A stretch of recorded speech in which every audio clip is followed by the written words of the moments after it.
Hey YouTubers, today I got another how-to video. This one got a problem with a 2010 Chevy Traverse. Okay, the problem I have here is the passenger side low beam headlight is out, so today I will be replacing that. Okay, the tools you're going to need to perform this repair, you're going to need either a socket wrench with a T20 bit head on it. You can pick those up at Home Depot if you don't have one already for just a couple of bucks.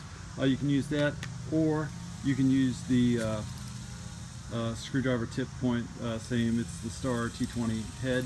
You're also going to need for the replacement a low beam headlight, H11. Pick that up at the auto parts store. I think this one's 20 bucks. They have some different versions. And it's always nice to have a couple of assistants. Say hi, assistants. Hi. Hi. Okay, well, the complicated thing with the Traverse is it's not as easy as some Chevys. You can't do it from the front. So actually, in order to do it, there's some different ways, but the best way is to turn the wheel all the way in the direction opposite of the tail light or the headlight you're going to replace. So in this case, I'm going to replace the passenger, so I turn the wheel all the way to the left. And what I need to do, I'm going to need to undo 2 screws, and that's what I need the T20 head for. So first screw is going to be located right here, and then the next one is right here, and then we're going to peel back some of this plastic part. So that's what you need to do first. So I'll get to work in doing that. Okay, now that I've done that, I'll just kind of peel this back in order to access the headlight. Right there, that's what we're going to need to remove in order to access the headlight. So I'm going to reach up in there, and I'm going to turn it counterclockwise just to take that cover off. Be careful, there's a rubber O-ring with that. You're going to want to make sure that comes off because it's going to protect the moisture seal in there. So you're going to want to do that.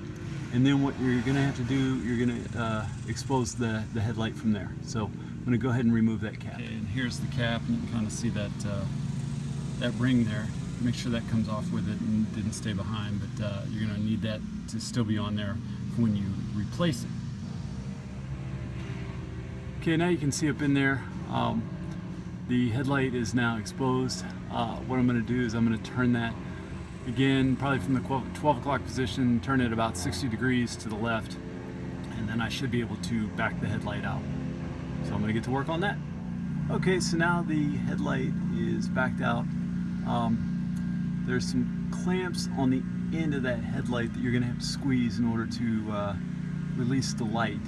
Just make sure that you keep track of the orientation because you're going to need to put the new light back in the same orientation. So go ahead and squeeze those clamps and the bulb should come right out. Okay, now you can see the bulb there. I've gone ahead and removed it. At the base of the bulb are some little clamps. You're going to have to squeeze those in order to release the bulb. Make sure you keep track of the orientation because you're going to want to put the new bulb back in the same orientation into those clips. But I'm going to go ahead and do that now and remove that. So here's my old bulb.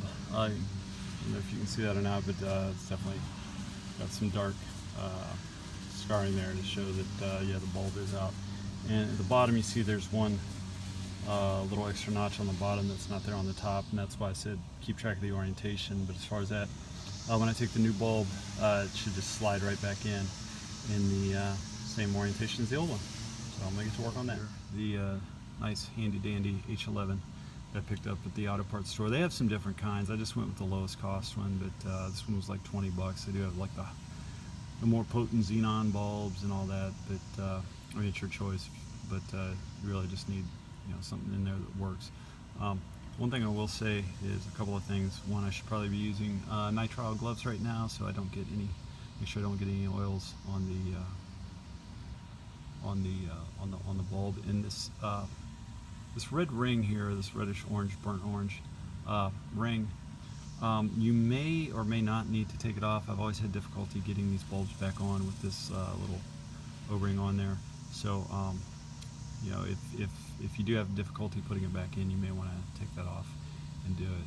But right now, I'm going to reach back up in there, just slide back into that connector. Make sure again, I make sure with the orientation that a little clip on the bottom there, everything's good to go.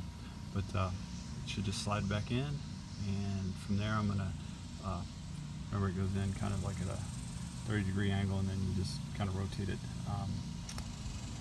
or 60-degree angle, and then rotate it back to normal. But that's what I'm gonna do now. Okay.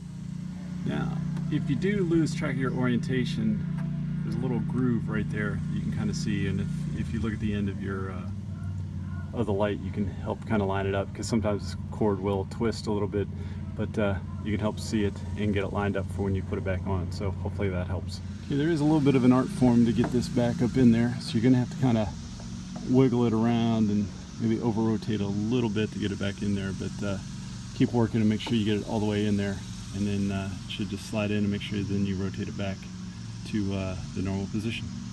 So I'm going to do that. Okay, now as you can see, I've got the bulb back in position, so now the only thing left to do is reach back up there with the cover, get that back secured again, make sure that the O-ring's in position, make sure I don't get any moisture in there, and then just replace the two T20 torque head screws, and that should complete it.